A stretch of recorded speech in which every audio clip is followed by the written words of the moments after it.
Assalamualaikum warahmatullahi wabarakatuh. Perkenalkan, nama saya Elisa, kelas 06 SNJP 008 semester 6 Universitas Pamulang.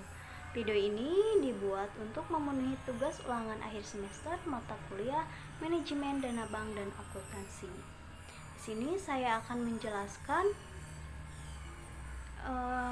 perbedaan dari dua jurnal dengan judul yang berbeda. Yang pertama, ada pengaruh BOPO, KAR, NIM, FDR, NVF, NET, ROA terhadap ROE pada PT Bank Rakyat Indonesia Syariah. Dan yang kedua, ada pengaruh biaya operasional pendapatan operasional atau BOPO dan risiko kredit yang bisa disebut NPL terhadap profitabilitas ROA pada PT Bank Mandiri. Nah, di sini pada PT Bank BRI terdapat datanya masing-masing, yang dimana di sini ada tabel yaitu one sample statistik yang berdasarkan hasil output one sample statistik memperlihatkan nilai statistik deskriptif yaitu N-nya itu atau data masing-masing variabelnya itu sebanyak 12. Artinya jumlah sampel yang dipakai sebanyak 12. Nah, di sini ada BOPO memiliki nilai MIAN-nya sebesar 94,6608 dan standar deviation-nya itu sebesar 4,10368. Standar error MIAN-nya itu sebesar 1,18463. Nah, di sini KAR nilai MIAN sebesar 18,3150. Standar deviation-nya itu sebesar 5,38401. Standar error MIAN-nya itu sebesar 1,55423. Dan FDR-nya itu nilai MIAN-nya sebesar 89,9133. Standar deviation-nya itu sebesar 13,87024. Standar error MIAN-nya itu sebesar 4,00399. NIM-nya itu nilai MIAN-nya sebesar 6,4425 dan standar deviation-nya itu sebesar 0,7582. Standar error MIAN sebesar 0,21889 dan nilai NVF net-nya itu nilai MIAN-nya sebesar 3,0025. Standar deviation-nya sebesar 1,22487. Standar error MIAN sebesar 0,35359 dan nilai ROA-nya itu nilai MIAN-nya sebesar 0,6067. Standar deviation-nya itu sebesar 0,36487. Standar error MIAN-nya itu sebesar 0,10533 dan nilai ROE-nya itu nilai MIAN-nya sebesar 4,4825. Standar deviation-nya itu sebesar 3,45582. Standar error MIAN-nya itu sebesar 0,99761. Nah, di sini juga terdapat tabel one sample test yang dimana nilai DF-nya itu semua variabelnya sama 11. Bisa saya jelaskan. Nilai BOPO nilai T hitungnya itu sebesar 79,907. Nilai DF-nya itu atau degree of freedom sebesar 11. Nilai signifikansinya dengan uji dua sisi yaitu sebesar 0,00 kurang dari 0,050. Hipotesis diterima ada dominasi variabel bebas terhadap variabel terikat. MIAN difference sebesar 94,66083 atau 95%. Confidence intervalnya itu difference lowernya itu sebesar 92,0535 dan nilai uppernya itu sebesar 97,2682 dan seterusnya. Nah, terus di sini juga terdapat gambar one sample test dari kedua tersebut ya. Berdasarkan gambar tersebut bisa dilihat bahwa hasil data output one sample test menunjukkan hasil uji normalitas data dengan peluang signifikan sebesar 0,000 kurang dari 0,050. Maka hipotesis penelitiannya yaitu terdapat perbedaan yang signifikan dari gambar histogram menginformasikan mean sama dengan min 2,06 E kurang 15, standar deviation yaitu 0,674 dan jumlah N yaitu atau jumlah data variabelnya itu sama dengan 12. Bentuk kurva seperti lonceng. Normal V dikurang P, float of regression, standar residual, dan scatter plot memperlihatkan penyebaran data ada di sekitar garis diagonal mengikuti arah garis tersebut. Nilai residual, semua variabel yang terstandarisasi memperlihatkan titik-titik menyebar secara acak dan teratur atau baik di atas angka 0 pada sumbu Y.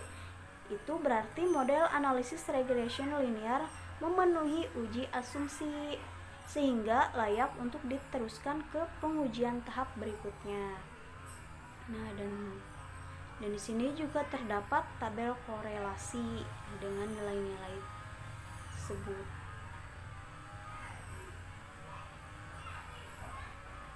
Di sini hipotesis 1 itu atau nilai bawah itu dari hasil model correlation version correlation didapat korelasi antara BOPO terhadap ROE nilai sebesar min 0,930.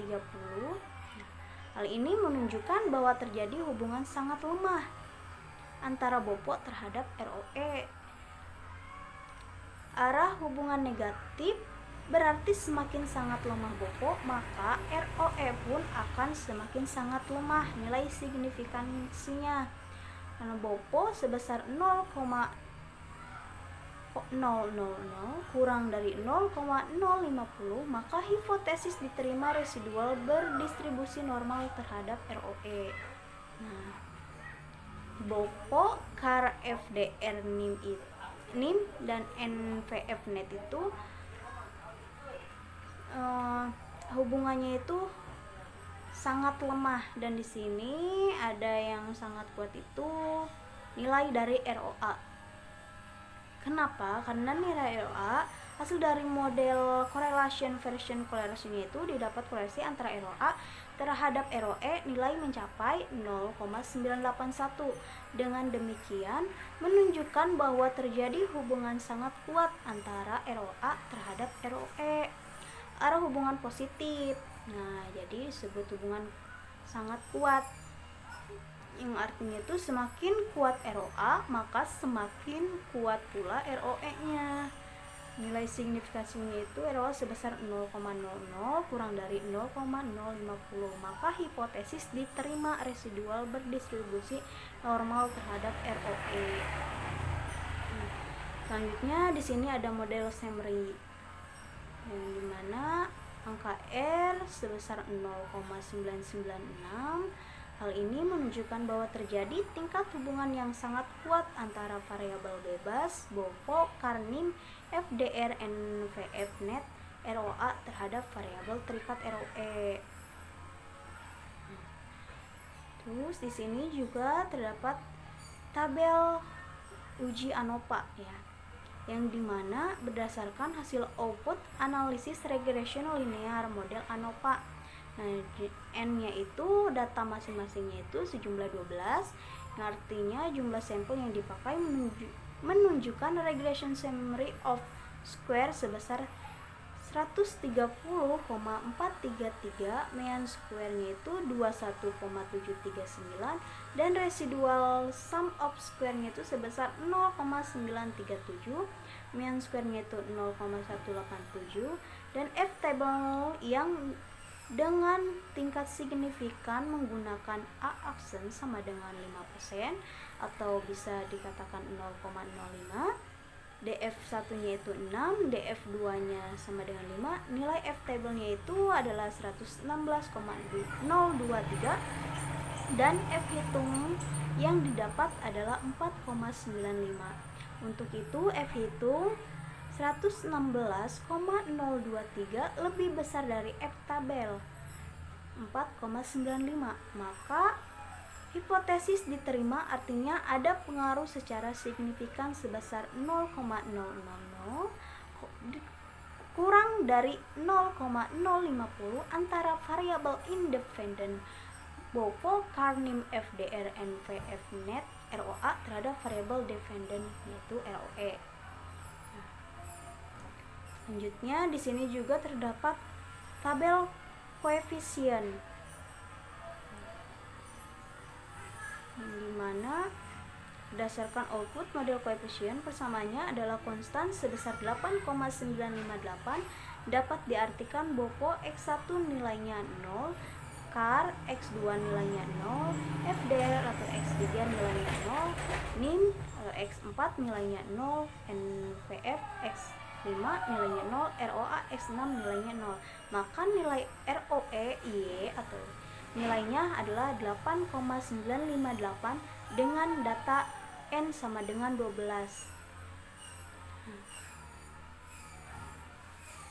Selanjutnya di sini ada pendekatan variance inflation factor, yang dimana BOPO itu VIF hitung sebesar 21,899 lebih besar dari 10 hipotesis BOPO ditolak.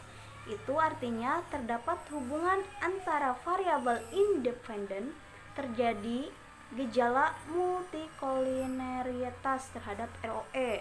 Nah, KAR VIF hitung sebesar 1,569 kurang dari 10 hipotesis KAR diterima, yang artinya tidak terdapat hubungan antara variabel independen, tidak terjadi gejala multikolineralitas terhadap ROE.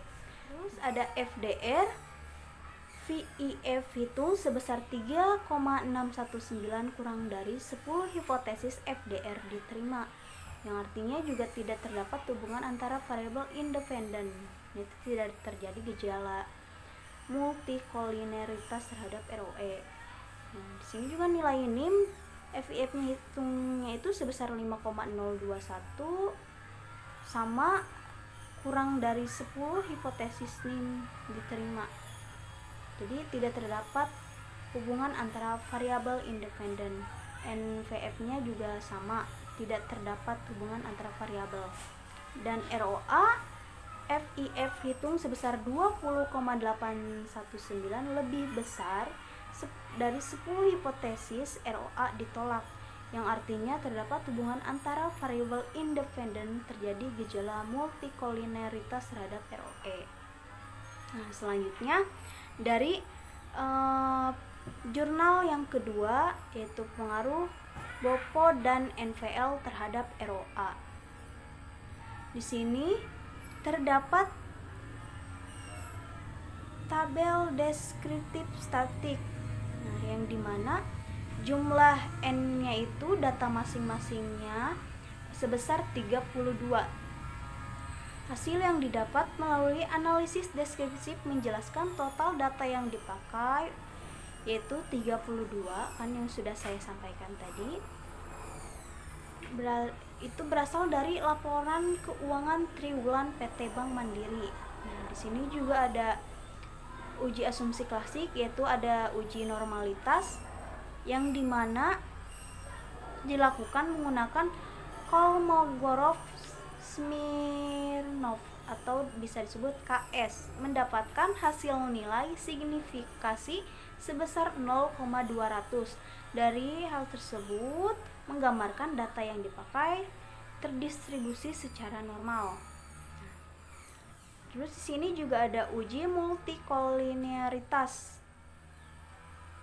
yaitu memperoleh hasil tidak adanya hubungan antara variabel independen yang ditunjukkan dengan nilai toleransi di atas 0,1 dan nilai VIF yang lebih kecil dari 10.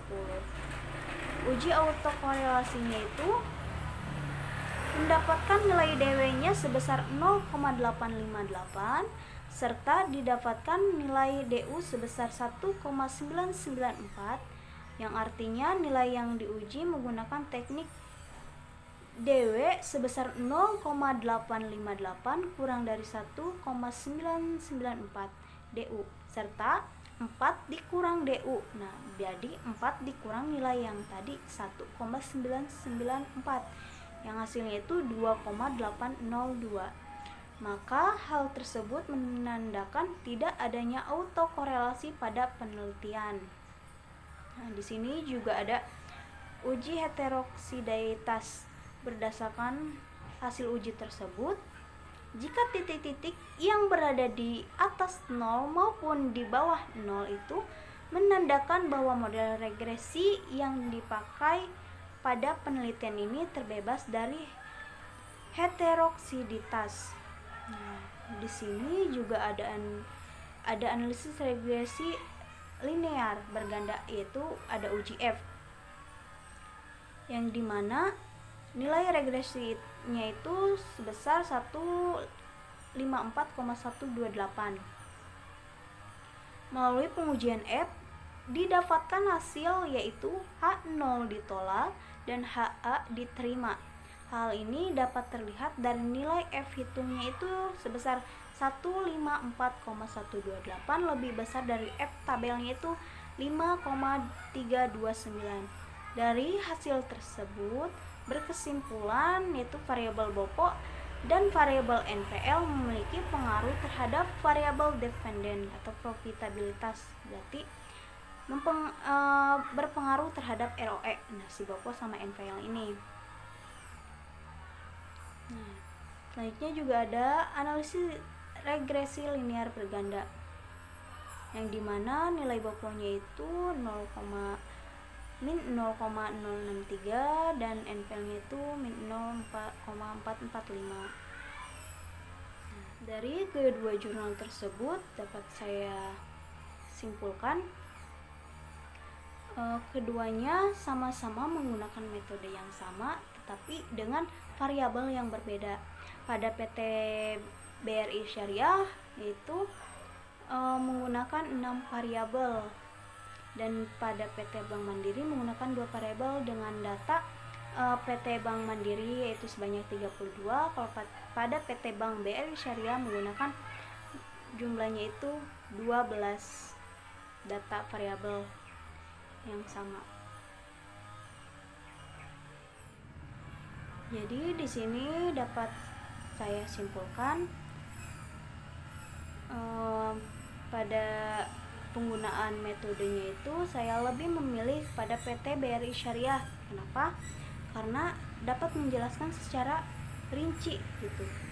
Jadi bisa diambil kesimpulan bahwa pengaruh KAR, BOPO, NIM, ROA, NPF net serta FDR terhadap ROE itu atau terhadap PT BRI Syariah mencerminkan kondisi baik yang secara umum sehat, di mana berdasarkan hasil dari uji hipotesis secara parsial yang telah dilaksanakan berdasarkan tabel analisis regression linear, model koefisien elemen ROA, standardized koefisien beta menunjukkan paling berpengaruh sebesar 0,809.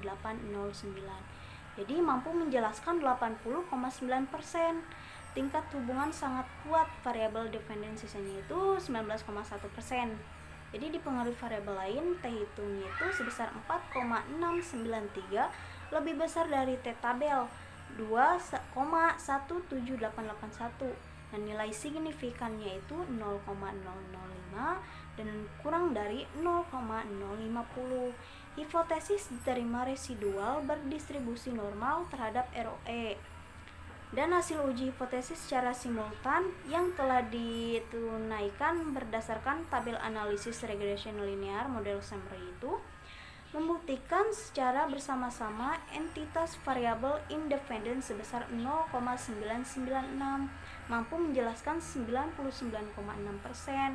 Tingkat hubungan sangat kuat, variabel dependen sisanya 0,4%. Dipengaruhi variabel lain, F hitung yaitu sebesar 116,023 lebih besar dari F tabel yaitu 4,95 dan nilai signifikansinya itu 0,000 kurang dari 0,050. Jadi hipotesis diterima residual berdistribusi normal terhadap ROE. Kenapa saya milih itu? Karena itu bisa menjelaskan secara rinci kenapa saya nggak milih yang ini pada PT Bank Mandiri. Itu mempengaruhi nilainya itu negatif. Jadi nilai boponya itu berpengaruh negatif terhadap variabelnya, sama juga nilai NVF-nya itu berpengaruh nilai negatif. Jadi saran yang mungkin bisa saya berikan kepada PT Bank Mandiri tersebut, diharapkan untuk selalu memperhatikan biaya operasionalnya sesuai dengan ketentuan Bank Indonesia yang harus berada kurang dari 90%, karena berguna untuk melihat tingkat efisien suatu bank dalam mengeluarkan biaya operasional.